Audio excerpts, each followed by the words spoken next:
He should be live right now. Smack 'em a gob, everybody. It's Sunday, it's Thursday night, not Sunday night yet. And I'm here with Wayne. You know, we got Ralphus and Tony coming in, and a special guest, Steve Zetro Souza. How you doing, Steve? I'm good. What's up, guys? How are we doing Very tonight? cool. Thanks for coming on. Thanks Yeah, for having me. thank you so much for coming on. And you got a couple shows booked. Also other places, right? I think, or did you already play South America? Well, that's funny that you say that. I think South America's being postponed right now. Um, Actually, the promoter, he was really hot in the beginning and went and booked the dates, and kind of haven't heard much from him in the last month or so. So, kind of how it goes down there. So, I'm not quite sure South America is happening. These could actually, uh, not even quite possibly, they will be the first shows solo for myself ever. So, these, I think we're playing the Brass Mug in Tampa and Pipers. So those will be the first two shows ever. They would have been South America, but I'm actually going to I do have my own YouTube channel. I do a show called Zetro's Toxic Vault. And I'm actually going to do an episode tomorrow where I kind of explain how the intricacies of working with the promoters from South America, how awesome they are.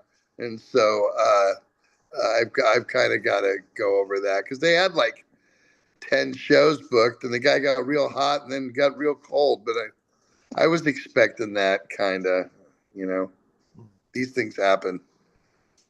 It would be rock and roll if it didn't. Right. Uh, Yeah. Now, Speaking is of, this go good? ahead. Go ahead.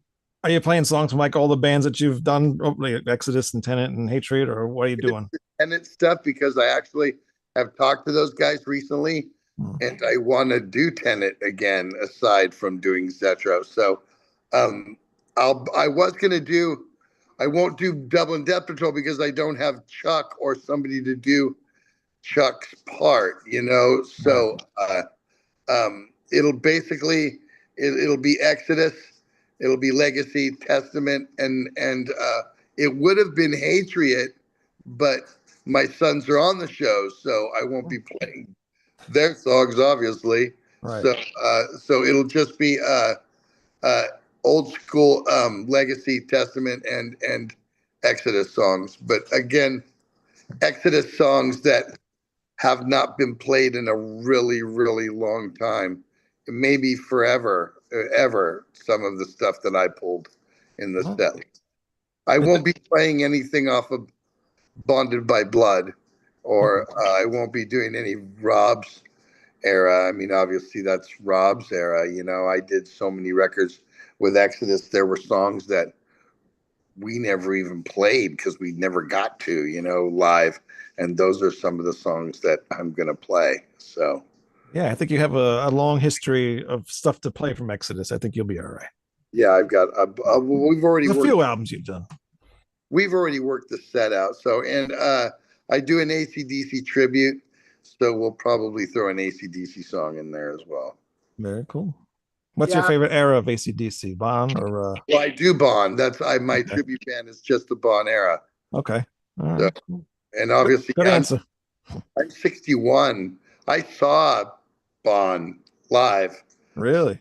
Yeah, so I saw him like 3 times. So Wow. uh, uh, uh, uh, I'm that old. So Bond is my was probably the reason why I kind of do this. Him, Plant, Johnny Rotten. There's a lot of people. Lemmy. There's a lot of influences that made me do this, but Bond was a big one, definitely. Oh, very yeah. cool. Our buddy who's done our show is your drummer, Will Carroll, in ACDZ. Yeah. Will's my. We just played Saturday night. We just played. Yeah, I think you guys did a tribute to Ozzy, right? Yeah, we did. We did Children of the Grave, which Right. normally we don't play anything but the Bon Scott era. But obviously everybody's doing their tributes these days to Ozzy and Black Sabbath. So we kind of thought that that would have been appropriate. It was fun to do. Mm. I had sung that song once before. I went to Dubai with a band called Hail. It's just kind of an all-star thing. It was myself, Phil Demmel, uh, um, Chris Adler, and James Lomenzo, and we played like 25 cover songs in Bahrain and Dubai, which was the coolest thing ever. And Children of the Grave was one of the songs, which was good because it took me a long time back then, if I remember, to learn it. It's just some really cool lyrics. I think Ozzy was on his game then. Right Have you, on. did you ever do any shows or anything with Ozzy? Yeah, we played with Ozzy a few times on festivals. The most recent one was in 2022. We played. Was it? No, was it mid? 2018. We played Tons of Rock in Norway, and it was us and Alice in Chains and Ozzy. So it was actually a really good show. Yeah. And then we Exodus toured with Black Sabbath in '93, but that was with Dio for the Dehumanizer record. Okay. But it was Ronnie, Yeah. Tony, and Geezer. Right. So I kind of got both sides. I got to see both sides. Yeah. Yeah. That's cool. What are you pulling out there? What do you got? Explain this to the original. Ah. When I bought Made this, my nose hella fat in that. I never really liked my I don't have like the fat nose. Look at that. I hated it. Look at it's like he didn't do me justice on my nose, man. I was like, I never really liked that. was Well, it what happened was is when they wanted that to be the album cover, and I like that one better. retail stores wouldn't carry it. They told us ahead of time. So that photo, that's the actual album cover of Pleasures of the Flesh, is that was like, oh shit, what are we gonna do now? Fuck it, let's do a photo. So since we were managed by Bill Graham, we went into a real famous um, comedy club in San Francisco called The Punchline, and we set it up with all that cannibal shit, and called it the Cannibal Bar and Grill. And but that was because they rejected the artwork. Not that the label did. It was just that retail places, record stores wouldn't be able to display that because it's promoting cannibalism or whatever the fuck it was at the time, what they brought up with. So wow. That that's yeah, because when I didn't see that cover till years later. yeah, So well, that was the original album cover for the album. The guy who did that also did the two Forbidden records, their album covers. He did those as well. Mhm. Twisting into Form and Forbidden Evil. He was a Bay Area guy. His name was Kent Mathau or Matthew or something like that. I got to love it after a while because I always loved to see myself caricatured or cartooned or something like that. It's always very fun. I'm still a kid at heart. This room, my living room, I'm surrounded by toys and I pinball. see. So you got a jaw as a pinball machine. I've got 5 pinball machines behind me right now. Wow. I have all horror stuff. This is all, this room's all, I'm sitting in my bar is all horror, and my pinball machines are all horror. I have Texas Chainsaw over there, Oh wow. air hockey table. And then I have all horror themed pinball machines. So Nice. when you do your Zetro the vault thing on YouTube, where is that located at? That that, little that's the studio in my house. I have a studio. I have a studio here in my house. That's done. That's all done in here. So I'm going to start doing more remote interviews with that, like what you're doing right now here, because it's hard to get. I like to do them live, and I like that to be part of it, but it's hard to get people scheduled, to come in and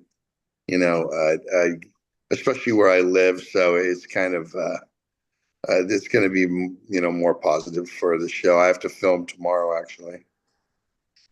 Right on. I got a friend from Canada. His name is Jackson Routing, who was kind enough to send you a money for a cameo to give to me. This was maybe like a year or 2 years ago for my birthday. Hey, And you sent me a really cool cameo just so everybody knows. Get this guy to do a cameo. He's really good at cameos I'm 5-star. I'm like, you know what? I feel if people are paying money for that, you got to give them everything, because like I've went through and watched some, and people pay big money for somebody to go, hey Ralph, this is Steve Souza, happy birthday, hope you have a good day, boom, out. Sorry. Yeah. I think to me that's kind of like, some of them are really expensive. I don't think I'm all that expensive. I think some of them are some's like 2,500, you know what I mean, to get it. So I think you should spend a minute or 2 minutes and talking and, and kind of pumping it up. I just feel I don't like to steal from the fans or steal from anybody. I feel if you're going to pay for that, you should get your money's worth out of it. Yeah, it was very cool. I had to bring that up for him doing that. Now, another thing. God, I've done so many of those, man. Another thing, I met you several times, but the one time I met you, this was when you guys were playing with Body Count, Okay. PRI, and Propane, right? Yeah, that was it actually. And it was the first show of the tour in Miami Beach at the Cameo Theater. Right. I remember that. Yeah, that's true. They don't do shows there no more, do they? No, it's still there, but they have nothing going on in there. Let Tony in, Ralph. He's waiting to get in. Oh, okay. There's Tony. Well, anyway, I met you that day, and I actually brought this for you to sign, and you ended up not signing it because when I showed it to you, you're like, "What the hell's that? You've never seen this before, right?" And I was like, "Yeah, you do Good Morning." You were like, "Yeah, no idea this was released at that time." Oh yeah, that was the singles. So I didn't. Did I refuse to sign it? Really? How terrible of me. No. You didn't refuse to sign it. You were so blown away by it, looking at it and stuff, that I forgot to ask you to sign it. Oh, yeah. But, I remember.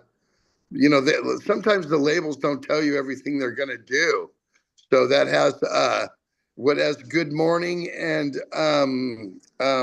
Lunatic Parade. Yeah, that's right. That was the singles on that, right? That's right. And I have it on cassette. I don't have that vinyl. You're lucky. You have it. I don't have that. I have it on cassette. Yeah, and we just had Blackfoot here last week, and they never heard the version. And I told them, you got Exodus's version, because actually, I mean, I don't mean this in any way. I don't know if you agree with me, but Exodus is known as this very heavy thrash band, and you guys do a very heavy thrash version of Good Morning, but it's just as heavy as the original. You know what I'm saying? I don't think we took anything away from it. I think all it is basically our tones and the way we approach it. We didn't speed it up necessarily anymore. It's still, I mean, you could, if you listen to both songs, it's pretty much the same tempo. I love that song. I love those guys. I mean, Ricky Medlock plays in Leonard Skinner now, but I love Blackfoot. Great band. Yeah, and that was a hard choice. I couldn't believe it. Because that's a good record too. Marauder. That's a good record. That's got good shit on it. That's my favorite Blackfoot album. That's a good fucking record. Anyway, Zetro, now we have Count Ralph and Tony joining us. Hey, what's up, Zet? Hey, how are you, man? How you doing? Good, man. I love watching your podcast too, man. It's great. Cool. Thank you. Yeah, I was telling them I filmed tomorrow. I have some to film tomorrow, like a few episodes. So yeah, that's fun. Just fun to stay active. You know what I mean? I think I watched it a lot during the. I think I discovered it like during the pandemic or whatever. I started watching it. A lot of people did. You had a lot of good stories. A lot of viewers during that time. Yeah. What got you into doing that? Because everybody's starting to, do their Somebody, podcast. YouTube channel. somebody talked me into that, and I like didn't want to do it. And it's funny, like the guy talked me into it was the producer and the camera guy for the first probably 150, 200 episodes. And then he just came up one day and goes, yeah, I don't want to do this anymore. And it's like, I'm not technically savvy. And I'm like, what? I'm like, this was your idea. I mean, he came up with the name and everything. I wanted nothing to do with it. The only thing that was my idea is the set. I wanted the set to look a kind of old school, Right. horror movie-ish, creepy, kind of dungeony, with toys and stupid shit everywhere. So, but I work with another guy that's a little bit. He's even more, more to it. You know what I mean? I actually kind of glad it happened because I had a lot of disagreements with the other guy.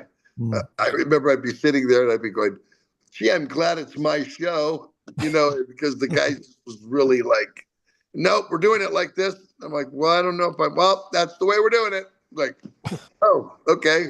Glad my name's on the show. I mean, I don't know. But it works out. This guy's works really hard. His name's Tim Healy. And then, Walter's been with me since the beginning. And so it's just something to do. I think it keeps the brand, going and keeps, you kind of out there and doing it. So when I do something like Zetro or Tenet or AC/DC, people are, they know about it. They come because, it's on those factions and those mediums. Yeah, definitely. That was a great episode you did with Rob Dukes. I thought that was really cool.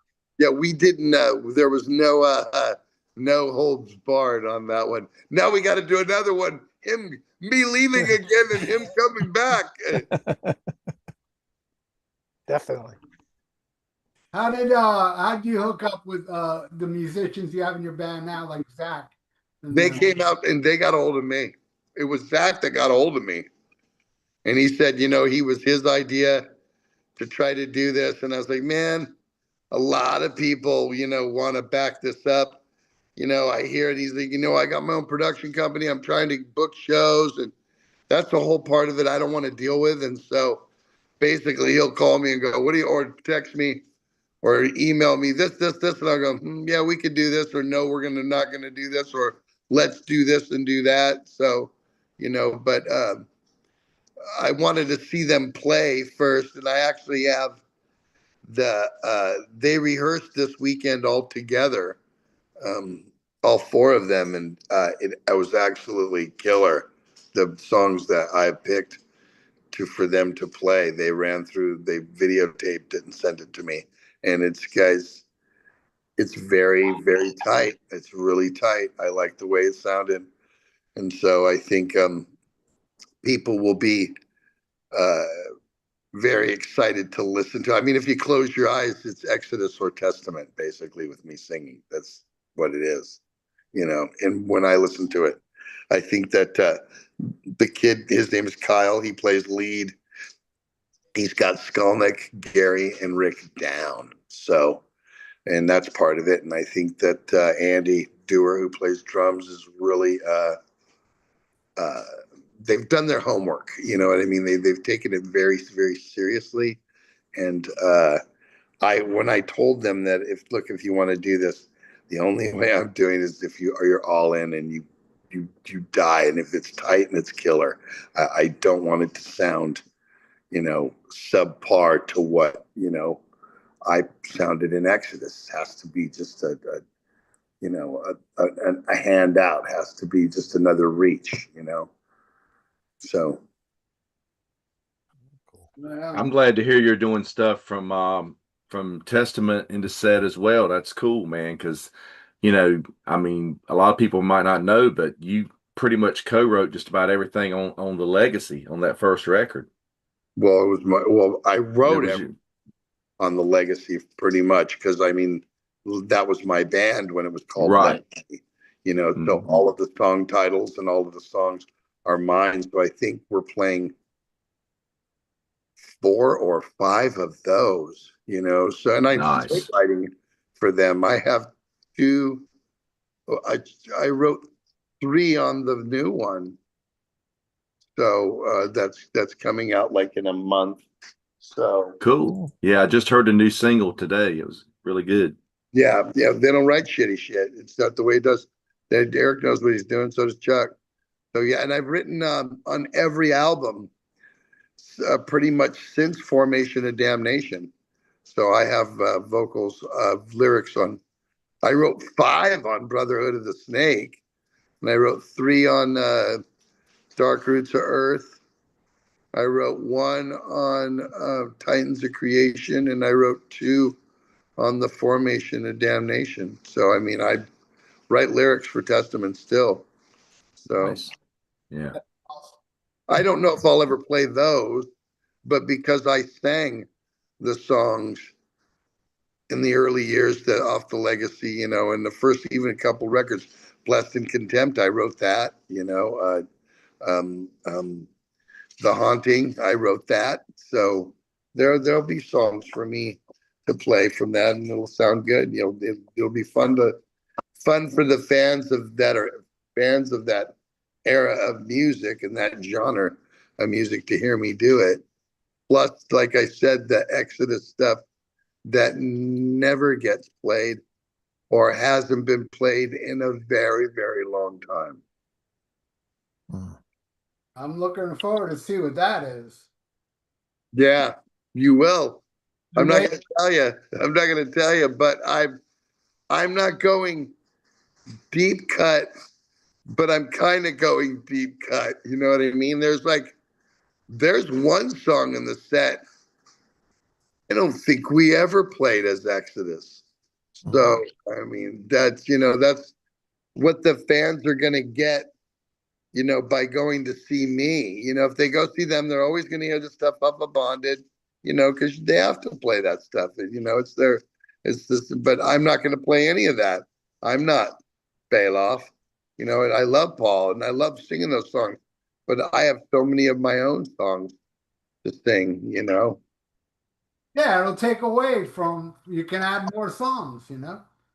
Right. I mean, there's deeper cuts I can do from Temple of the Damned and Pleasures of the Flesh and Impact is Imminent or Force of Habit, songs that have never been played or haven't been played in a long time, stuff people want to hear.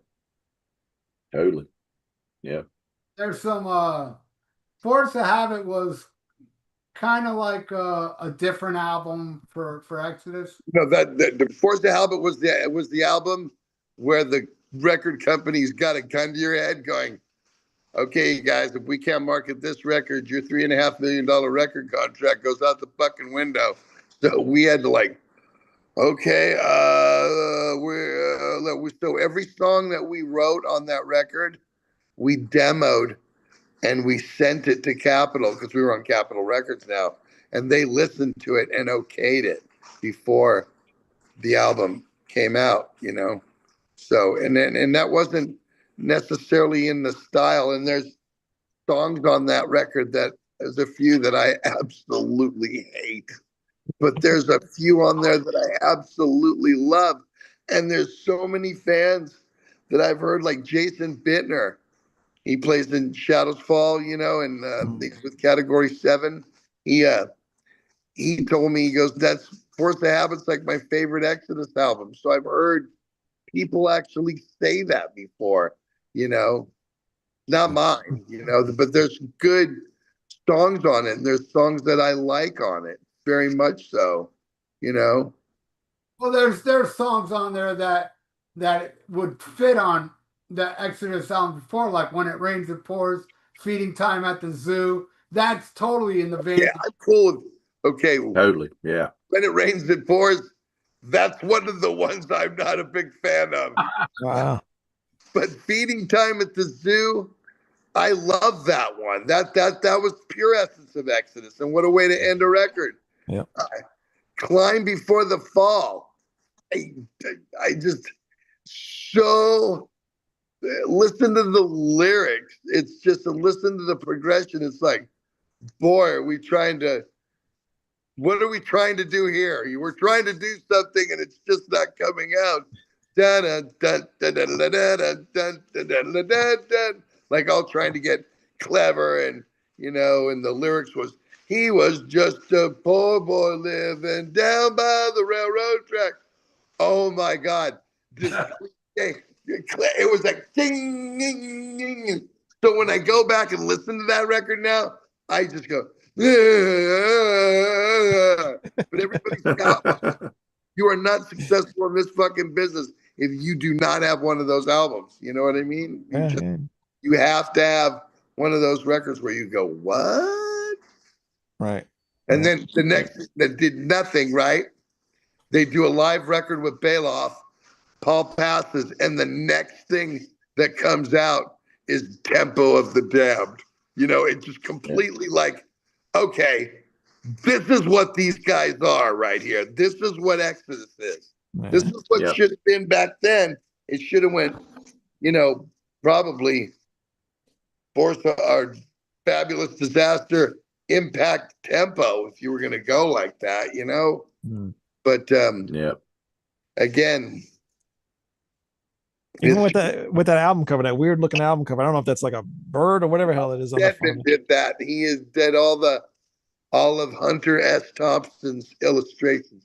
I mean, it's cool looking. I like it. It's just it's absolutely dumb. I think it's kind of cool looking, but I just get all artsy fartsy. Yeah, I don't think it fits Exodus. It doesn't fit Exodus. Let's get Ralph Steadman to do our artwork. You change the logo completely. I mean, you don't do that. Right. That's what I hate about it. That logo is nothing. It's just ridiculous. It doesn't scream Exodus. It's just writing. Paid $30,000 for the guy for the painting because he was Ralph Steadman. He did fucking Hunter S. Thompson, Fear and Loathing, all those illustrations you see. That's the dude. So let's get this guy to produce it. Let's fly to England to record it. That fucking record cost about $300,000 to fucking get done out of the gate. Oh man, a gross misuse of money. Absolutely. That's an album cover. That's killer. See, that's what it's got the logo back on. Record, your fucking next fucking studio album, they come out fucking swinging, just swinging. Yeah, that's when you see the band's logo kind of disappear, the album's maybe not that. Might not be. Huh?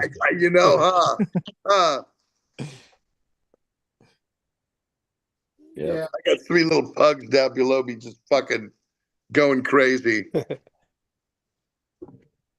What are you getting, Tony? Are you getting something? I was going to say, while we're on the subject of album covers, I was like, I've got the original art for Pleasures of the Flesh on the picture disc here. Did they really have to change it I mean, that was going to be the original cover, and then they changed it to the one with you guys sitting at the table. I mean, their record stores wouldn't pick it up, and not just those.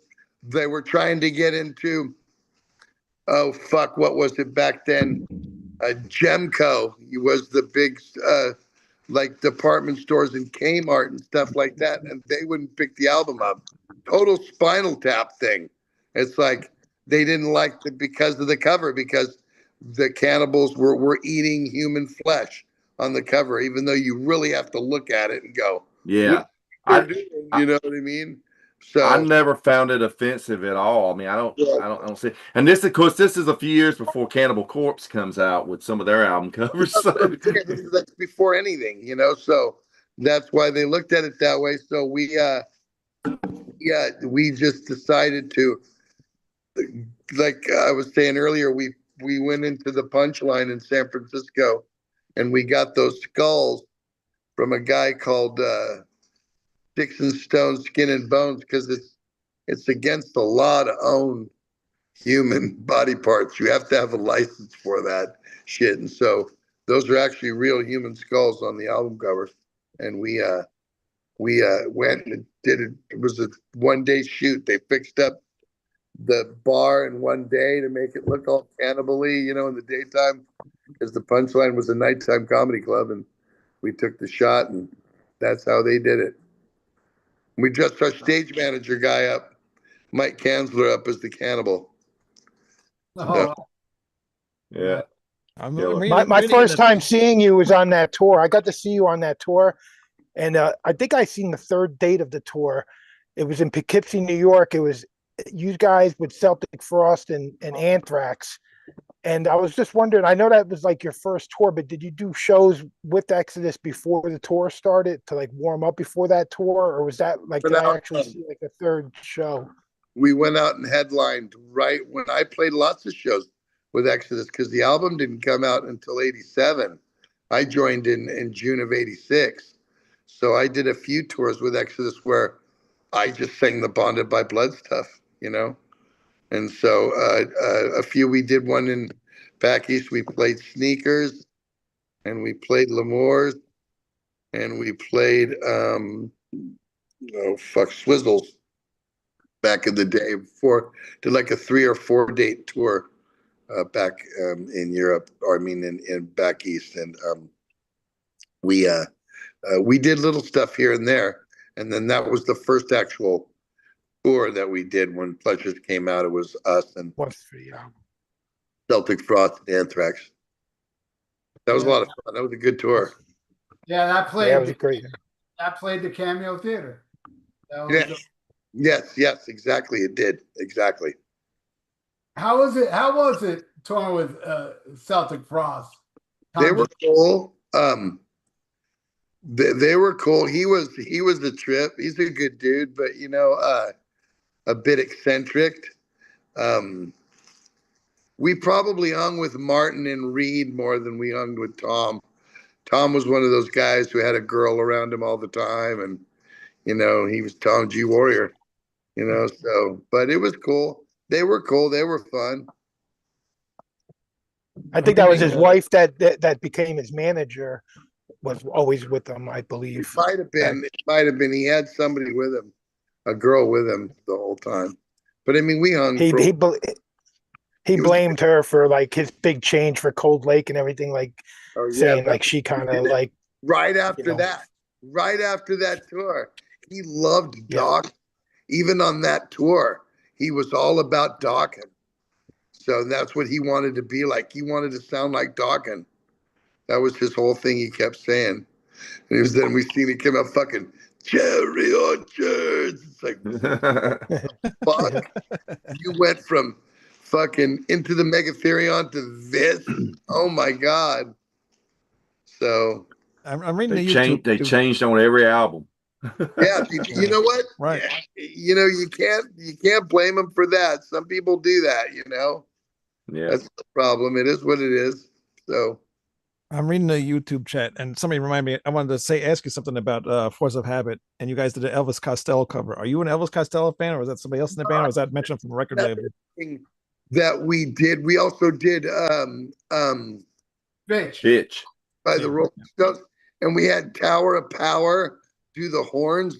Like I said, we spent a shit ton of money on producing that record because we thought they were going to be able to market it. So we did those songs so there were radio accessible songs if they needed to be, So it wasn't. I like the song. I'm not an Elvis Costello fan, Right. The same thing with the Stones. I like the song too, and I thought we did them both really good, But I think it was more like the label would rather you guys do this. It's like So I thought it was cool. You did the Plasmatics cover on the Dublin Death Patrol. You did the Butcher Babies. Plasmatics That was really cool. Love the Plasmatic. In fact, I probably listened to all of them in the last week. I've listened to everything up to Coup d'Etat because I love everything up to Coup d'Etat. Just great stuff. I mean, Beyond the Valley of 84, New Hope for the Wretches, Metal Priestess. I'm a huge Plasmatics guys. I love the Plas. Yeah, me too. And Ralph, other Ralph too, and Tony. We all love them too. We did a whole show on them. Yeah, I even love that Maggots album. Not bad. Not bad. It's just the early stuff was very punk metal kind of, especially if you listen to New Hope for the Wretched. It's very, yeah. like Tight Back Black Pants, is very punk sounding. Oh yeah, it's so unique back then. Just really heavy, really fast. And the way she sings, Yeah. very, but I love that shit. I listen to it. I listen to the Plus. Oh, there's certain bands because I'm from that era. Here I'm 15 in 1979, so it's like that's what's hot at the time, Yeah, So that's how when I watched your podcast and you have guys on as guests that you guys grew up together and you guys are always talking about the stuff that you used to listen to growing up and the bands you'd go see. And I'm so interested to hear that kind of stories like that, tomorrow I got him coming in. We're doing Led Zeppelin tomorrow, and Led Zeppelin was pretty much my introduction to it because my father's a biker. My father used to listen to FM music and work on his bikes in the late 60s, early 70s. And I, would listen to Sabbath and the Allman Brothers and Zeppelin because of him. So I got into Led Zeppelin when I was, 7 or 8 years old. When I was 8, my birthday present from my parents was the 8-track. It was Pink of Led Zeppelin 4. It was 1972. So Yeah, I would nice. I'm doing that with Craig tomorrow. We're doing an artist retrospect with that, and then I got another couple episodes that I film. I film 2 or 3 at a time when I do it. Yeah, the shows you and Craig do, they're always like my favorites too. Yeah, because you guys just came up together. I know you play together in the ACDZ He plays band. Yeah, Malcolm. yeah. That you've told some great stories on there. Because I mean, I'm a fan of Ruffians, and Craig told that story about them sharing the practice space with Exodus, and that their singer Rich came in with some Kentucky Fried Chicken and left it, and Bailoff ate it. They love And I me. thought it was so funny because I know Rich. I live in North Carolina. Rich lives in North Carolina, and I haven't seen him in a couple years. But I used to run into him. I was like, the next time I see him, I'm going to go. Paul Bailoff ate your chicken, and he's going to go. How do you know about that? Because he probably doesn't have a clue that I've heard the story. And it's funny because Bailoff was out of the band, but he had nowhere to live, so he was still living in the studio space. And but like when we would go to the rehearse, Bailoff would leave. So I guess he ate his fucking chicken. That's that is Bailoff 101 right there. That's what's so killer. Yeah. I was lucky enough to see you and Bill up on stage because I flew to see that Thrash of the Titans in San Francisco. What a night that was with all the reunions and you playing with Legacy that Yeah. night was amazing. That was an amazing show. Yeah. Well, again, I think with this thing I'm doing, Zetro, the songs are going to be played much better and much more, people are going to know I'm doing them, so they're going to expect them and they're going to come across really good. Yes, It's gonna be cool.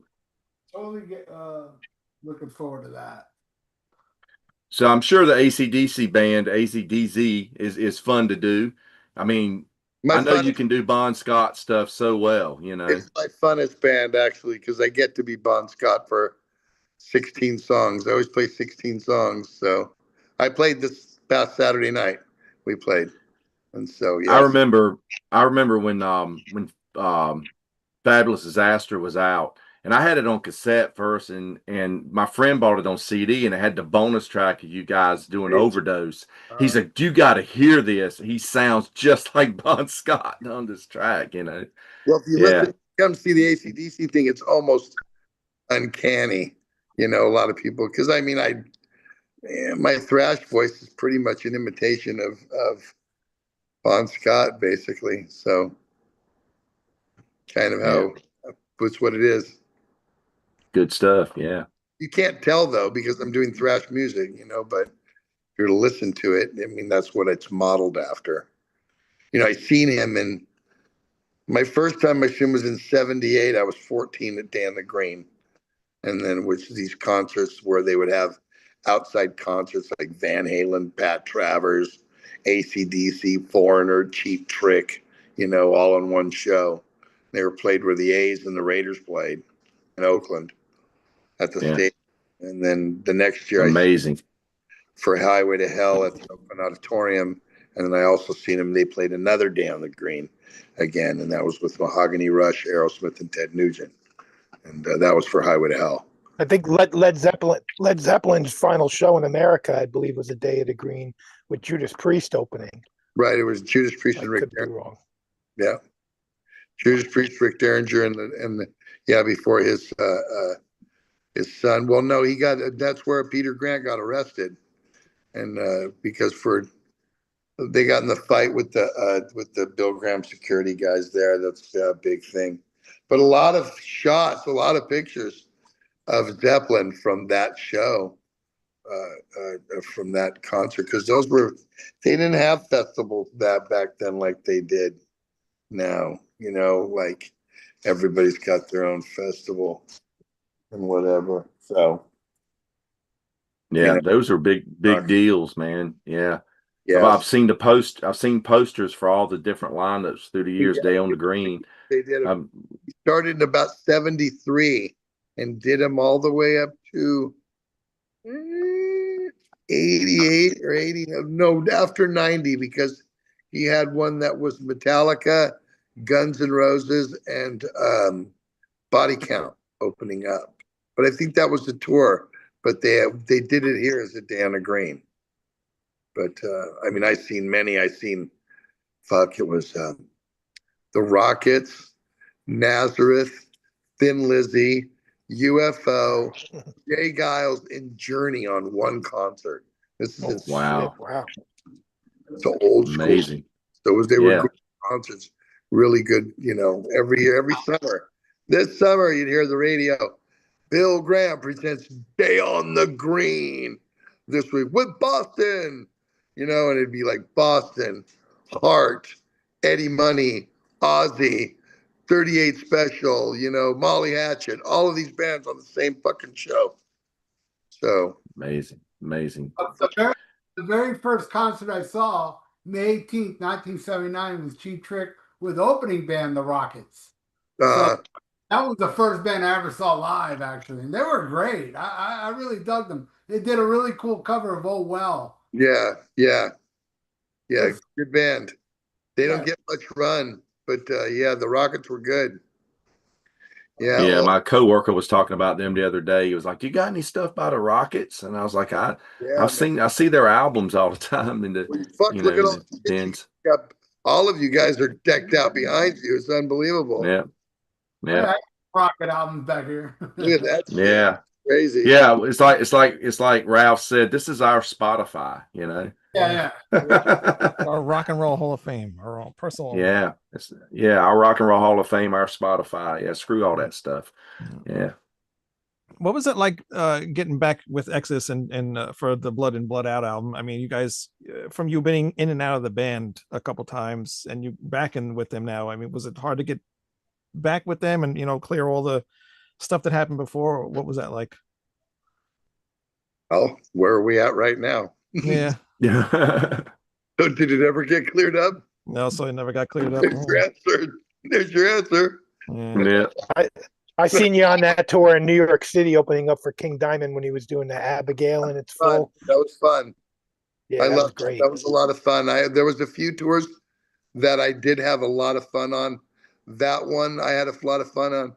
And when we went out with Anthrax and Black Label Society, that was another fun one. We had nights off. We were going to hockey games. That's to me, that's when you're having fun, not when you're just living to fucking grind that shit constantly, man. When you're, going out to dinner and you got time off, and you're with each other, and that's kind of when it's fun, not when it's a total grind, when you're, a date today and date tomorrow, date after that, 8 in a row. Oh, there's a day off, but we have to drive on that day. It's like, it's not a day off then if I'm driving in a tour bus. So. Do you have one really, one tour that really stuck out to you? Ever? Yeah. like ever. Well, just like one that you kind of remember as the most fun that you've had on tour with Oh Exodus, fuck! or- When you got to remember when we in the '80s, we're kids in our 20s, Mm. and remember the '80s motto was sex, drugs, I was only like 1 years old in roll. the 80s, so So not let's give the show and go order an order of pancakes, watch fucking Forensic Files and fall asleep on the bus. That's what it is now. You understand? But back then it was like, who's got the bag? Where's the party at tonight? Who's hosting it? Are there chicks there? Get all the chicks you can find, put passes on them. Let's go. And that's so.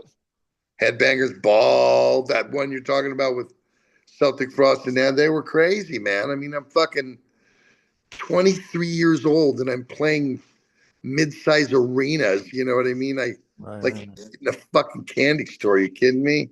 Mm. You know? CD still got the hype sticker that says the Headbangers Ball tour with Anthrax and Halloween still on the CD. Exactly. So I mean, that kind of run, you're getting every half an hour, they're playing your ad. You know, that tour was a blast. I mean, I remember the tour buses were pulling up to the venues and the girls were running alongside the bus. And we're like looking out the window going, which one do you want? I like her. It's like that's I mean, that was the decadence we lived in, you know. There was, you know, we didn't care. It was like, let's fucking do everything you can put on the mirror. Do everything you can put in a pipe.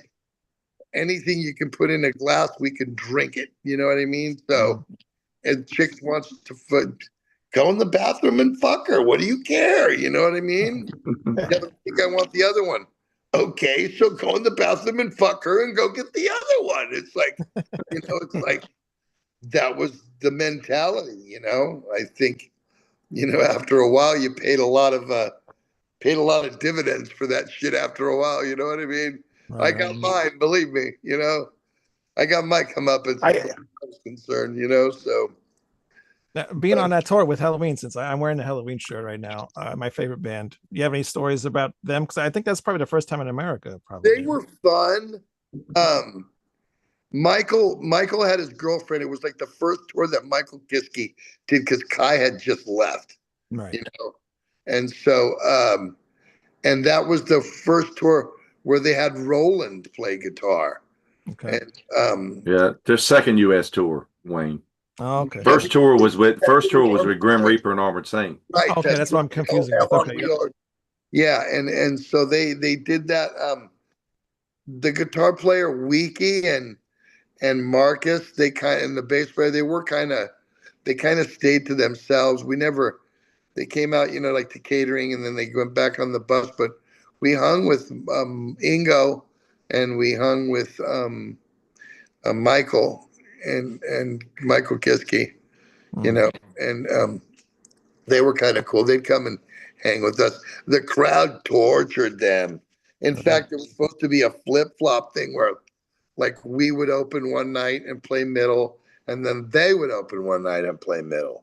And being put in the thrash sandwich was no good for a band like Halloween. Not in those days. Yeah, they weren't Metal was very segregated as far as, you like Motley Crue, you know, that's gay or whatever. That's shitty metal. Nobody likes that. Oh, I'm a thrasher. So now it's a little bit more kind of all the bands can play together again, you know, and nobody really says. But there was a time where, no, I listened to Slayer and Metallica and Overkill and Exodus and Testament. I don't listen to Rat or Dokken or, you know, that kind of, you know, it was like segregated back then. It was Yeah, like, and by the time Halloween was out, that with the "I Want Out" was a hit video, but the way they dressed and all, they kind of fit in with the hair bands a little bit, sort you of, know. yeah. So that's probably why the thrash crowd really didn't accept them. Like when the first album came out, they were total speed metal, you know, when Kai was singing. Yep. Yep. So I remember the first couple of shows, we would be standing off on the side of the stage, and the fans would be looking at us, going, "Zetro, get these fucking guys up." I wouldn't even want to come up there anymore. And Michael was coming into our dressing room, going, "Oh, Steve, crowd didn't like us too much tonight, you know. So after a while, they just started opening the show, and then we played Middle and Anthrax after about a week because it just was like, you know, in Europe it's not that big of a deal, but the American kids were didn't want to have it, you know. Yeah. Yeah, crazy. Hearing some of those great tour stories that you were mentioning earlier, I just recently read Gary's book, and he talks a lot about the tour stories and stuff. But it makes me wonder, like, how your stories would be in your book if you wrote a book, and or you ever had any plans of doing a book? You know, I hear that and I keep, but I'm kind of still writing it. I'm not done yet. You know what I mean? Basically, if you look at it that way, I guess it would be. I don't know. Am I? Is it that interesting enough for me to write a book? You know what I mean? I don't know. I don't know. Maybe. No, I haven't thought about it. You know, I've been asked a few times. I just haven't really thought about it. You know what I mean?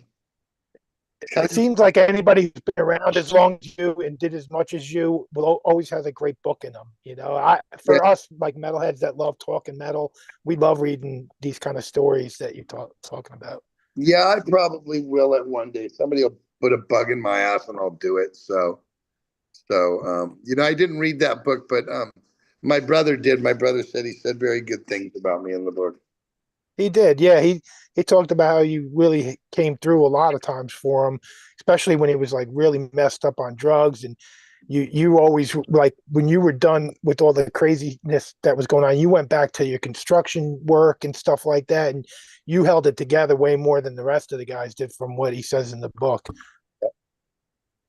Yep, I was not going to fall down that path. I didn't Unfortunately, realize how bad those guys were until I read the book. I never really noticed it. and for the jammed ears were like, "Whoa, you guys need to check yourselves. I have a family. I got a job. I can't fuck that up." So that's why a lot of people. Why was you only in the band for 2 years? There's reasons, believe me. There's tons of reasons. Hey, you. Hey, Here's a question in the chat. It's actually somebody that comes on our show from Richard. He says, ask Steve if he has memories of February 13th, 1992. Exodus opened for Black Sabbath, the last Dio show, Henry Kaiser Arena, Oakland, California. One of his favorite times seeing Exodus. They seemed to kick it up a notch. So do you remember that show at all? I do remember that show. That was the last show for Dio. Um, they were going to do one more show in Los Angeles, but they were Sabbath was going to reunion with Ozzy for this one show, and Dio thought that it was kind of he didn't want to take a back seat. It's like, what are you guys going to do? Go out and play with me, and then Ozzy's going to come out after? I'm not having that. So that's why Dio bowed out of that. That last show was just Ozzy, and actually Halford came in and sang for Black Mm-hmm. Sabbath because during the last week of that tour, Halford came to all of the sound checks and it was fucking badass too. Hearing Halford sing the Sabbath shit, so it was awesome. So I remember So that. they already had it in plans for him to sing those two Aussie shows, Well, basically. So no, they had to bring him in. I think that was decided maybe a few weeks into the tour because Dio wasn't having it. I'll say yeah, this: Tony was a very tough business person, very much so.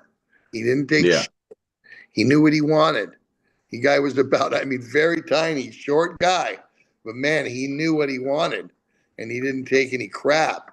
You know, him and Tony got into a few disagreements on that tour over some stuff, you know, and so, and that tour was, so say if they only had two dressing rooms, um, they had a keyboard player named Jeff Nichols. It was Jeff Nichols, Geezer, and Tony Iommi in one room, and it was Ronnie and Vinny in another room. Then they would go on stage, and then we'd come off. They'd go back in there, although they were on the same tour bus. But that's how it kind of was. You know, they didn't necessarily hang together, but there was a couple of disagreements on that tour that we were aware of that Ronnie and Tony had had. I want to talk about Impact is Imminent for a second. This album, when it came out, it's grown on me through the years, but initially I thought, is this Exodus just being thrash for the sake of being thrash? You But know what? I felt that is a good way to explain it. I felt that record is like this, and the hand never moves away from your face until the last song to where you go. But, and I just felt that the mentality was, and I remember Gary and Rick at the time were like, okay, well, we're on Capitol Records now. We're going to write the fastest, heaviest thrash album that a major label record has ever heard. So we did that, but it didn't work in our favor necessarily because they couldn't market the record. Or they told us they couldn't because it was too heavy, basically. That's, but I mean, I like the tones on it.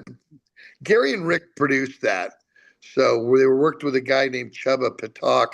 Chubba had done Garage Days with Metallica. That's where we knew him from.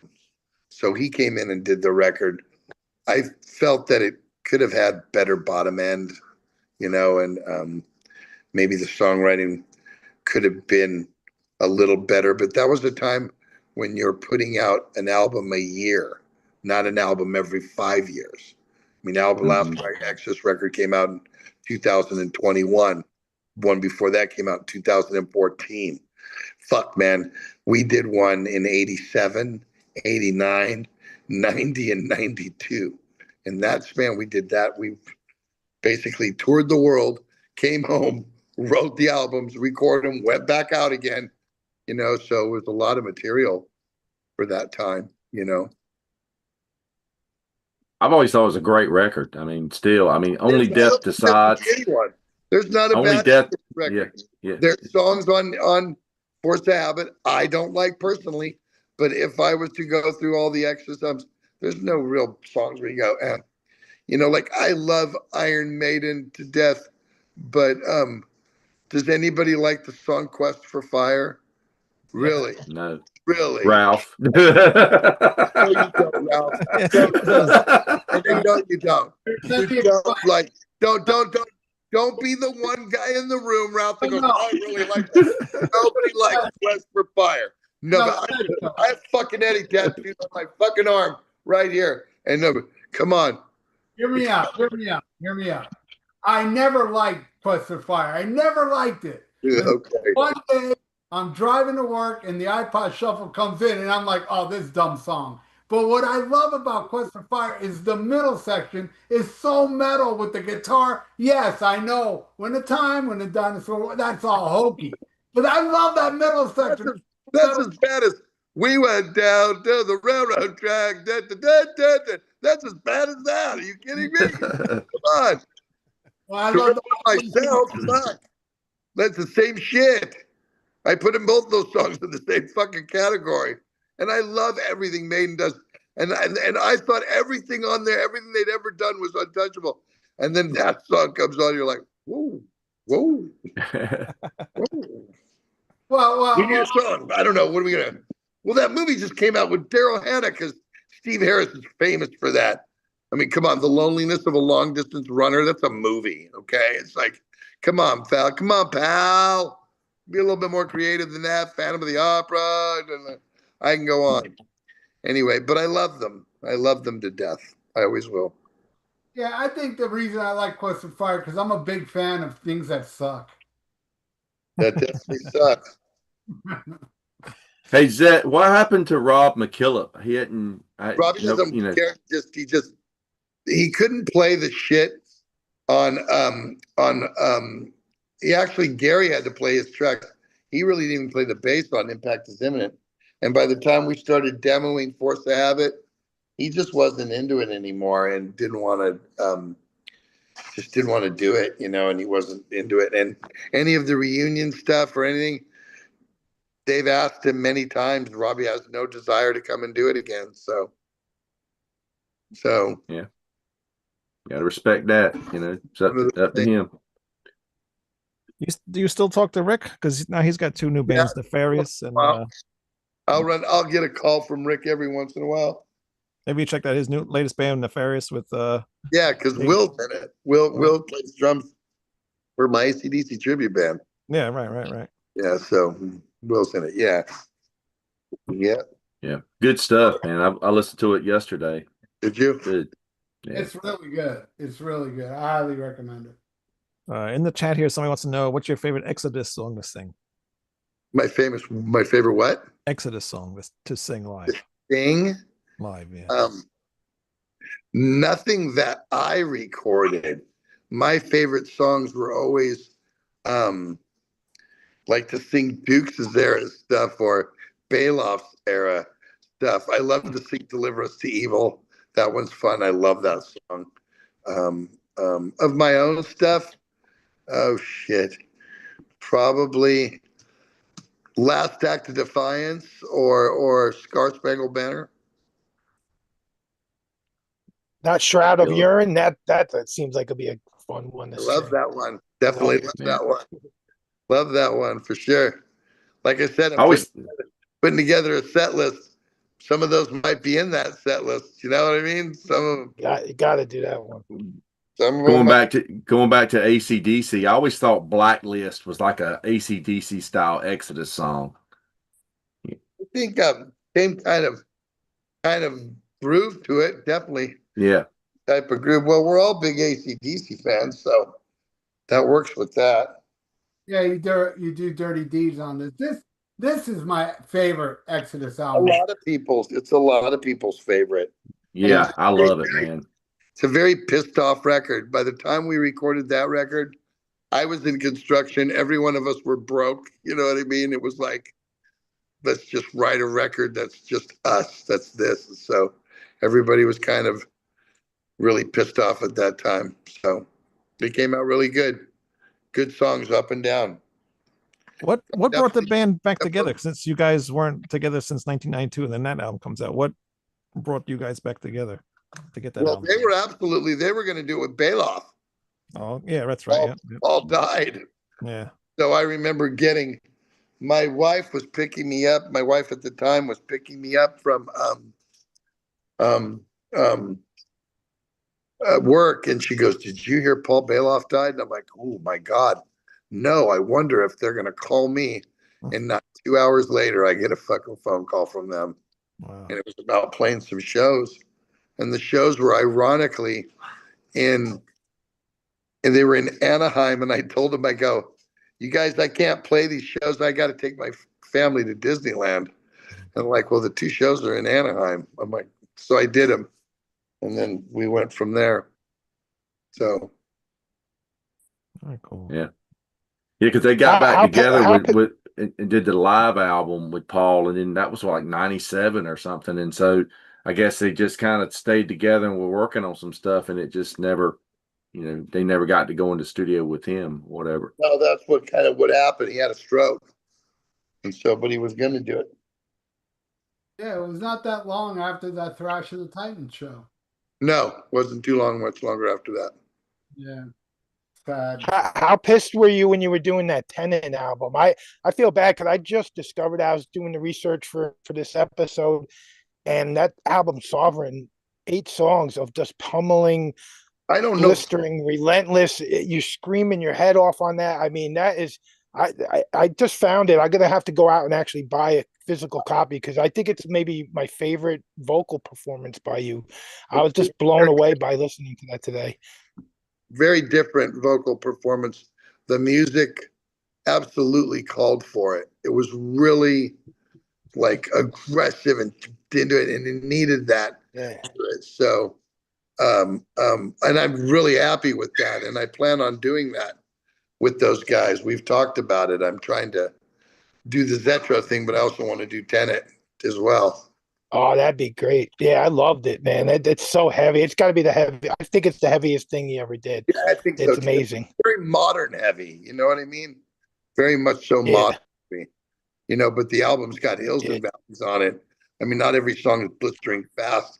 They're slow and evil. You know what I mean? So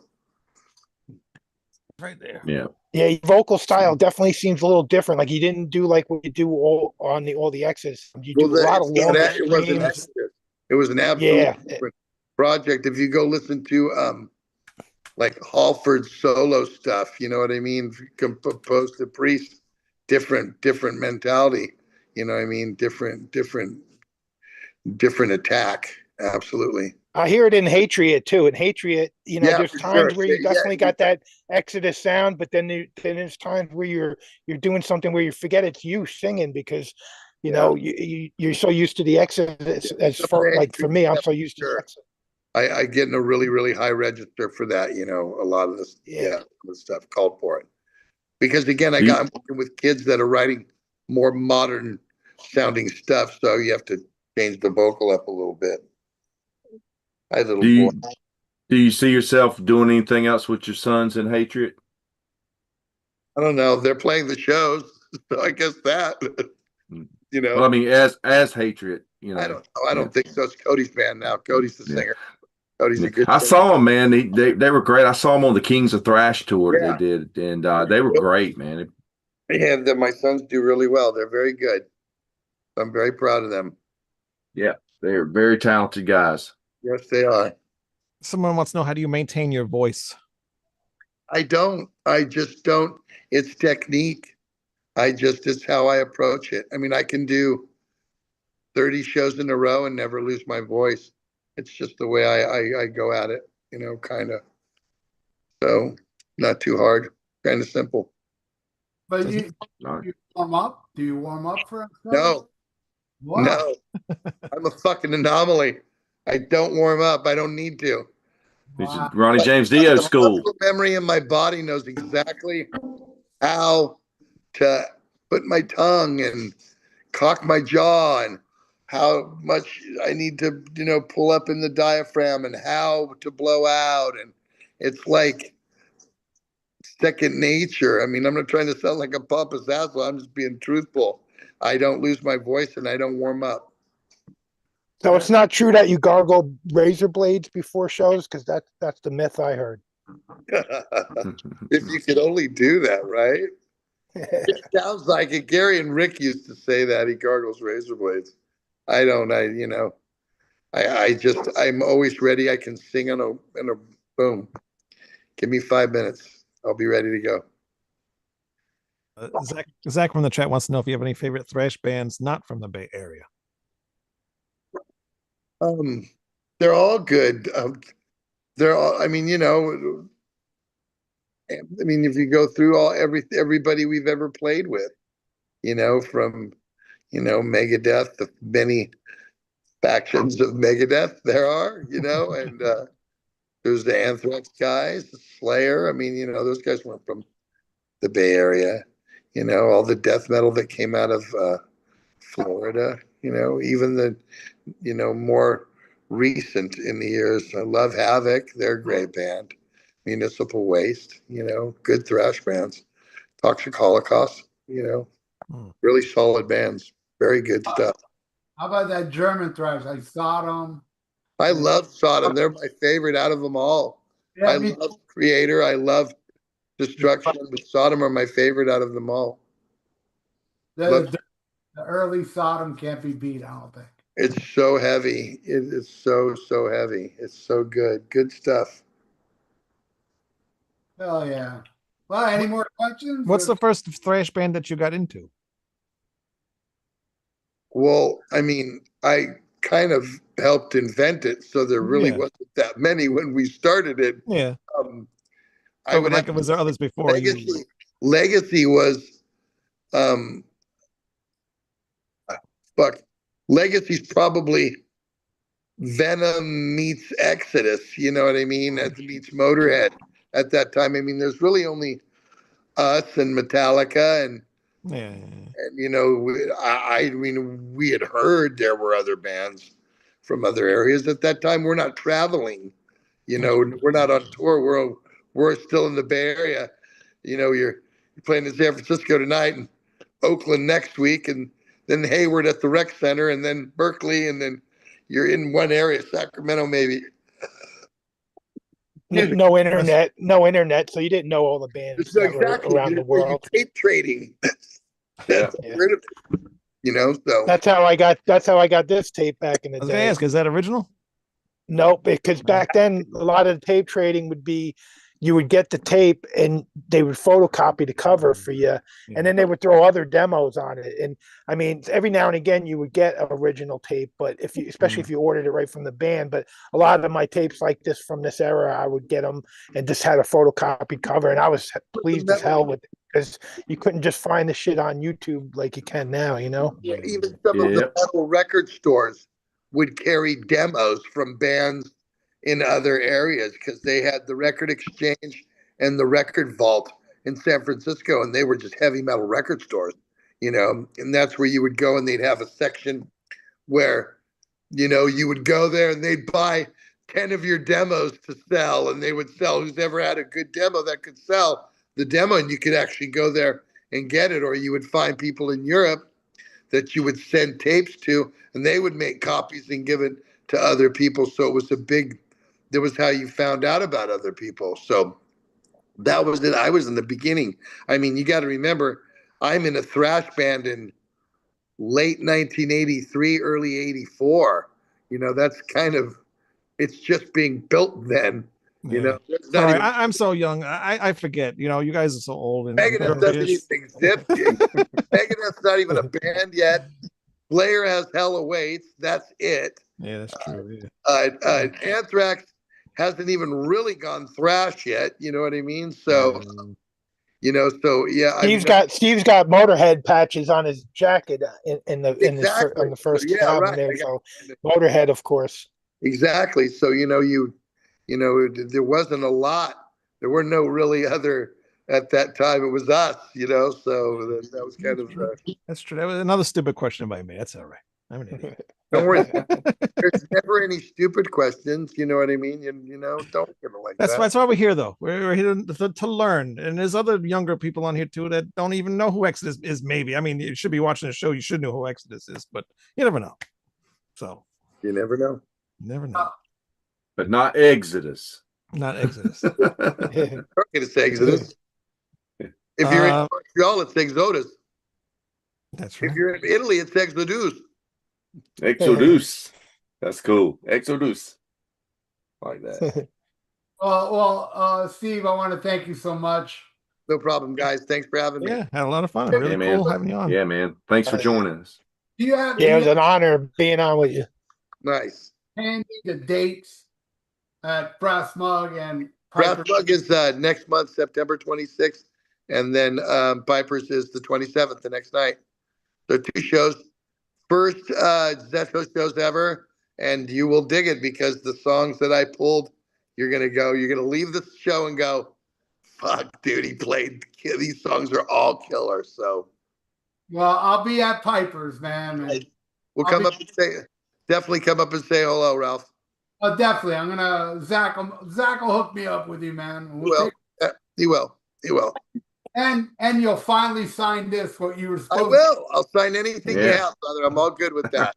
I'll bring it, man. Thank you so much, Zetro. It's been a blast. And hopefully we'll have you here in the future when you have something else to promote. Sure. No problem. It'd be my pleasure. Thank you guys so much. Awesome. Have a good evening. All right, everybody, have a great night and smack 'em a gob.